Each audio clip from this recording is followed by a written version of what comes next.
안녕하세요. 윤조입니다. 반갑습니다. 봄날처럼 아름다운 여러분들의 행복한 인생을 응원합니다. 오늘의 주제는요. 내 아이 과연 공부 잘하게 태어났을까? 이런 내용입니다. 여러분들 자식을 가진 엄마라면 누구나 다 똑같은 심정일 것입니다. 건강하고 공부 잘하고 사회적으로 성공하는 아이를 기르고 싶은 엄마의 마음. 그저 그 간절한 기도를 가슴으로 한다면 분명히 좋은 격을 바꿔줄 수 있으리라고 봅니다. 타고난 사주는 약 70% 정도 당연히 작용을 합니다. 그렇지만 나머지 30%의 기운이 정말 자신이 어떻게 노력하느냐에 따라 굉장히 많이 달라질 수 있습니다. 그것을 끊임없이 체험하고 있으니 여러분들 걱정하지 마시고 내 아이의 사주를 한번 확인해 보십시오. 어떤 아이는 예술적인 계통으로 가야만 성공하는 아이가 있고요. 또 공부는 못했어도 예전에 보면 반에서 거의 한 꼴찌에서 몇 등 했는데 사업적으로 굉장히 성공해서 성공한 인생을 사는 사람들도 많잖아요. 그리고 평생 공부만 했어요. 사범대학교 갔는데 막상 뭐 운이 안 좋아서 떨어졌어요. 그러고 나면은 아무것도 할 수 있는 게 없습니다. 본인이 타고난 그 본성의 기운을 찾고 나면 노력하기가 훨씬 쉽습니다. 그래서 우리 아이들의 사주를 한번 확인해 보아야 할 이유가 있는 것입니다. 자, 그러면 어떤 경우에 내 아이가 공부를 과연 잘할 수 있을까 한번 확인해 보도록 할게요. 첫 번째, 성격이라고 합니다. 격을 갖춘다 이런 거예요.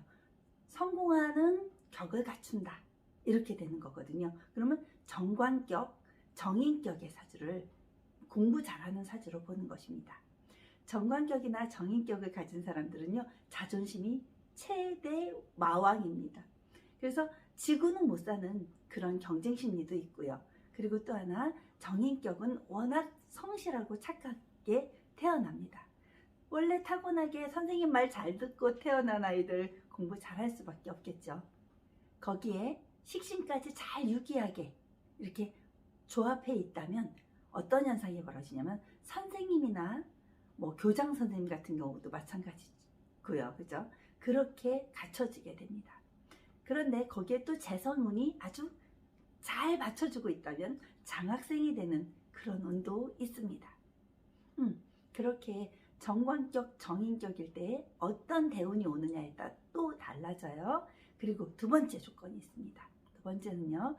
오행이 두루두루 조화롭게 흘러갈 때, 상생재화가 잘 될 때, 이럴 때 아이가 공부를 잘하게 됩니다. 왜? 너무 한쪽으로 치우치면 잘할 땐 잘하다가 못할 땐 아주 극단적으로 못하게 되는 그런 경우도 나타납니다. 그럴 때 상생재화가 잘 되면요, 또 극해줄 때는 생극재화가 또 잘 될 때, 이렇게 극이 되어야 될 때도 있거든요. 넘치면 넘치면 모자란만 못해 하고 이렇게 극을 해줘야 될 때가 있는 것입니다. 그리고 또 하나의 세 번째 조건이라면 대운이라는 게 흘러갈 때 초년대운에 인성운이 오면 참 좋습니다.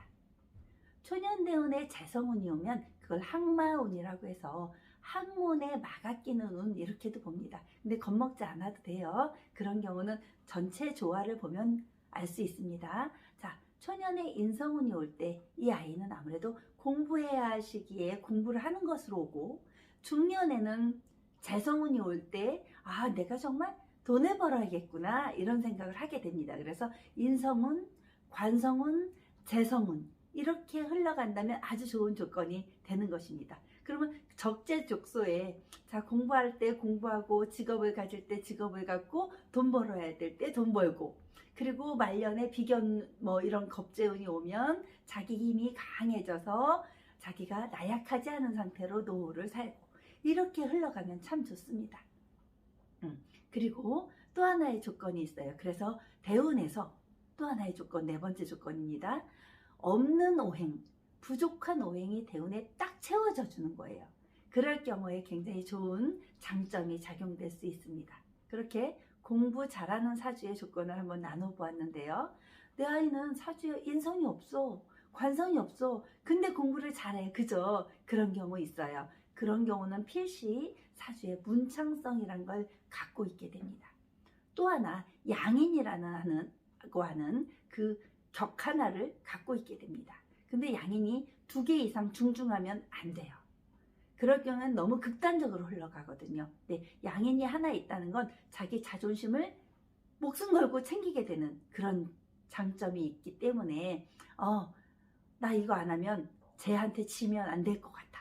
그런 어떤 경쟁심이 그런 걸 갖게 됩니다. 그래서 양인 하나 있어야 근성이 있다라고 보시면 됩니다. 그럼 문창성과 양인이 하나 있는 거, 자, 이런 경우 장점이 될 수 있고요.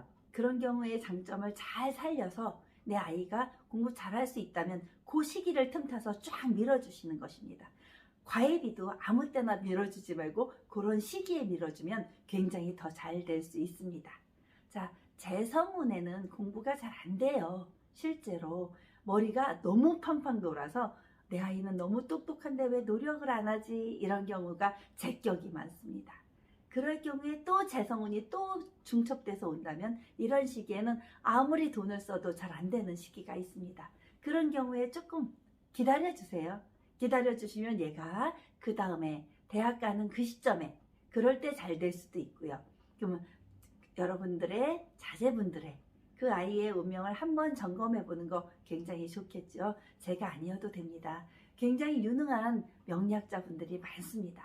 그럴 경우에 어떻게 하면 내 아이가 좋은 시기에 공부를 잘할 수 있게 도와줄 수 있나? 엄마로서 확인해 보는 거 한번 시도해 보세요. 감사합니다.